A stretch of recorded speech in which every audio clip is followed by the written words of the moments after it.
Today, we're in the Waterloo State Recreation Area. It's about 20 miles west of Ann Arbor. We've got plans to be out in the snow pretty much all day with fat biking and snowshoeing. Hopefully in all of that, we grab something to eat. Let's go.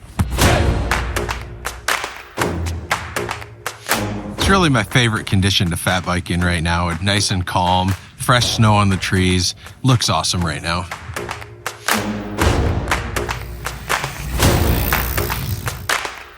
How many miles is this one? I don't know. So we're right here in the parking lot. We're going to do the Green Lake Loop. So that's 5.2 miles, but it also can connect into all these other trails. So if you want to go 12 miles of groomed trail, you can.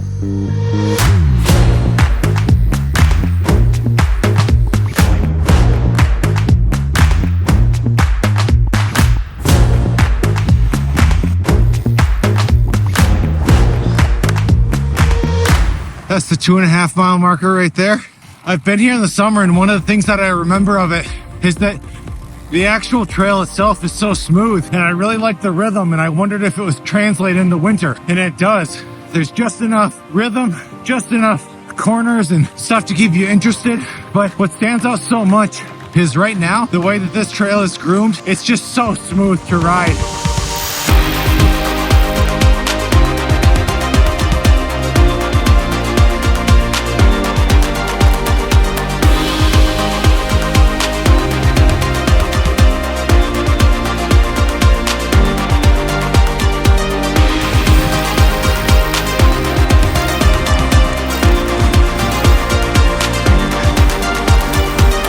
There's a few spots, like these ponds right up here. They're cool vantage points, but I like how you weave in and out of tall coverage and then back into these evergreens that feel like tunnels. Woo!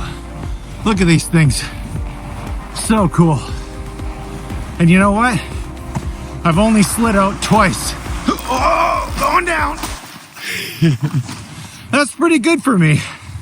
This is one of those spots where you decide if you want to go 5 or 8 or 20 miles. And we're right here on the trail, and it gets you up to right here where I actually hit this feature, which I'm pretty proud of.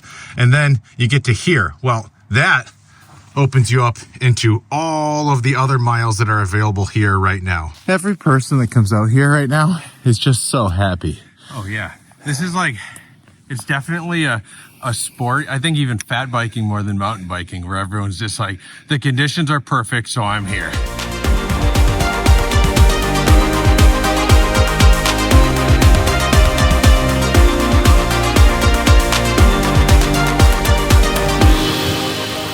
.2. This last section here has been really nice and flowy. This is fun. All right, yeah, so I've caught my breath now. I feel like I can explain a little bit more. The amount of information right here is super helpful, especially for somebody like me who goes and rides these trails a few times a year. It's perfect because everything is very well laid out. You know exactly how far you're going to go. We're heading back to the parking lot because for us, we still have a lot more that we want to accomplish today.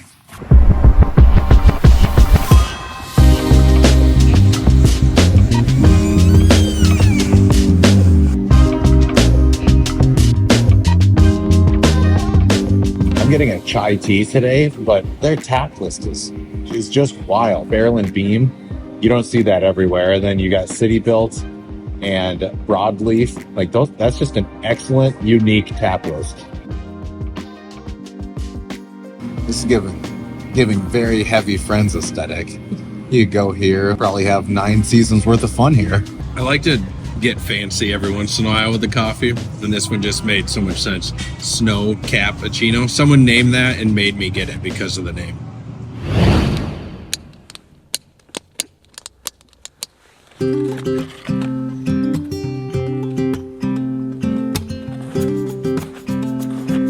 So we're out here on the Lakeview Trail. We're at 11. You look down here, this is 9. This is the next destination here, the next intersection we'll go to. So we'll go from 11 to 9 to 10 and then back around. We'll end up right here at 11, coming out of this and then back to the parking lot. Then if you want to keep going, there's trails all over.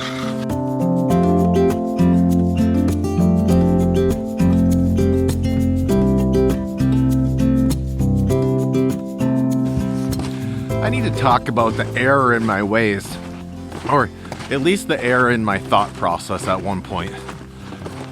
I used to say that I would only snowshoe if there was a foot of powder or something like that. And yeah, I would respect the trails that asked specifically for you to use snowshoes, then I'd put them on. But now, if I am out pretty much any time on a trail in the winter and there's any amount of snow, I love what a snowshoe can do for me. It just gives a little bit more grip as we go. If you do find some of those powder stashes, well, you're more than capable of going through them. And the added float, it's so helpful that it just keeps you going on the trail longer. And for me, makes my day more enjoyable.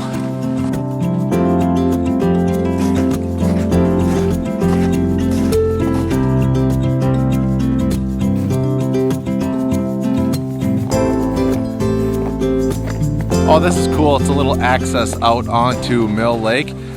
Out here, I remember that specifically Andy, he did catch fish out here, but as I'm looking, there's actually a couple of shacks out here, so I'm assuming that there's some pretty decent ice fishing out here, because if we can catch something in the summer, people that know how to do it can catch fish in the winter.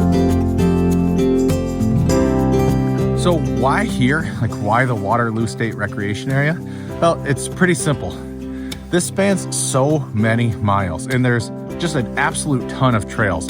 And for me, that's really special because every time I'm here, I get to just pick a new spot and explore. This is the Waterloo-Pinckney Trail, which is the massive trail that goes through Waterloo State Rec Area and Pinckney. So all of this part is actually part of that trail. So for the next 0.2 miles, we're going to be on that trail. That is a really cool trail. It's massive.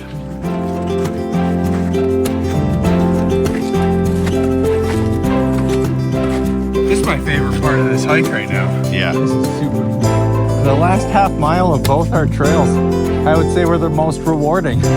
We had that cool rhythm section on the fat biking trail, and then this is where the deepest snow is, and it's got the coolest spots, and I love seeing all of the like snow fluffs that are still sitting on the trees.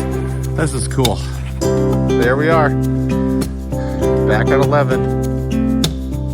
Back to the parking lot.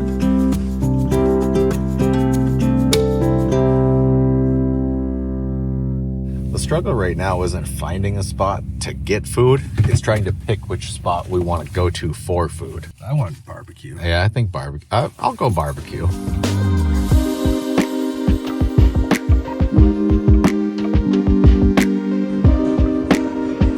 Look at this, second time today, just a stellar tap list. We might go Nashville hot chicken. Oh, that's a great call.